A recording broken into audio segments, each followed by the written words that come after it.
മലയാളത്തിലെ evergreen action hero എന്ന വിശേഷണത്തിന് അർഹനാണ് ബാബു ആന്റണി. കരിയറിന്റെ തുടക്കത്തിൽ ചെറിയ വേഷങ്ങൾ ചെയ്തുകൊണ്ടിരുന്ന ബാബു ആന്റണി ഫാസിൽ സംവിധാനം ചെയ്ത പൂവിന് പുതിയ പൂന്തന്നൽ എന്ന ചിത്രത്തിലൂടെയാണ് ശ്രദ്ധേയനായത്. ചിത്രത്തിലെ വില്ലൻ വേഷം കരിയറിലെ നാഴികക്കല്ലായി മാറി. ഈ സിനിമയുടെ 4 റീമേക്കിലും വില്ലനായി എത്തിയത് ബാബു ആന്റണി ആയിരുന്നു. ബാബു ആന്റണി നായകനായി എത്തിയ ചിത്രങ്ങളിൽ ഏറ്റവും വലിയ വിജയ ചിത്രങ്ങളിൽ ഒന്നായിരുന്നു ചന്ത. സുനിൽ സംവിധാനം ചെയ്ത് 1995 പുറത്തിറങ്ങിയ ചിത്രം ആ കാലത്തെ വൻ വിജയമായി മാറിയിരുന്നു. ചിത്രത്തെക്കുറിച്ചുള്ള ഓർമ്മകൾ പങ്കുവയ്ക്കുകയാണ് ബാബു ആന്റണി.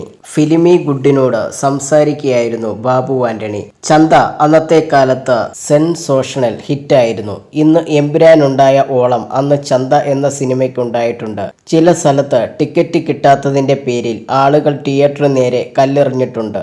ഓരോ ഷോയ്ക്ക് വരുമ്പോഴും ടിക്കറ്റ് കിട്ടാത്ത അവസ്ഥയിൽ ചെയ്തതാണ് അതൊക്കെ.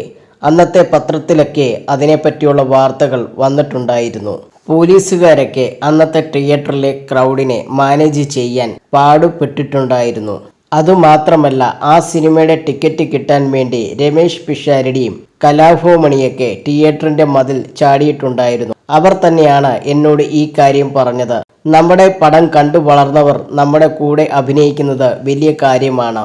ഒരു തിയേറ്ററിൽ പടത്തിന്റെ പ്രിന്റ് അടിച്ചു മാറ്റി കൊണ്ടുപോയിട്ടുണ്ട്, ബാബു ആന്റണി പറഞ്ഞു.